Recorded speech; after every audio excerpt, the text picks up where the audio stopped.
Tingginya harga tiket pesawat domestik memicu berbagai reaksi dari berbagai kalangan, tak terkecuali Wakil Presiden Republik Indonesia Yusuf Kala. JK memahami keputusan maskapai penerbangan menaikkan tarif tiket pesawat. Salah satunya penyesuaian kurs mata uang dolar Amerika Serikat terhadap rupiah, sehingga berpengaruh pada biaya perawatan dan pembelian bahan bakar. JK menilai penyesuaian tarif tiket pesawat tersebut harus dilakukan agar kegiatan operasional perusahaan penerbangan tetap berjalan di tengah penguatan kurs dolar Amerika Serikat terhadap rupiah. Menurut Bapak sendiri, tapi harus begini, tarif itu memang sudah dinikmati oleh pemerintah.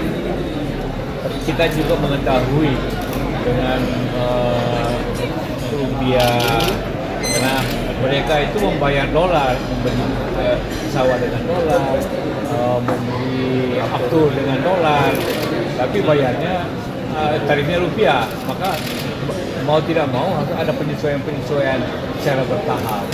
Karena kalau tidak, bisa saja kita nikmati hari ini begitu banyak pesawat terbang, tapi kita tahu juga berapa usaha yang bangkrut, yang berhenti. Kalau nanti yang berhenti gimana? Tarif akan lebih tinggi lagi kalau monopoli. Hati-hati juga, kita harus mempertimbangkan dua unsur itu, untuk kepentingan konsumen, tapi kita juga mempertimbangkan unsur untuk perusahaan.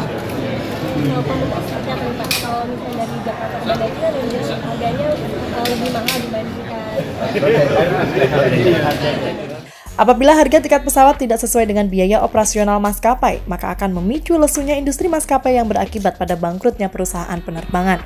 Dengan dampak tersebut, maka pada akhirnya perusahaan penerbangan di Indonesia dapat dikuasai oleh maskapai tertentu saja. Saya Trega, CPNN.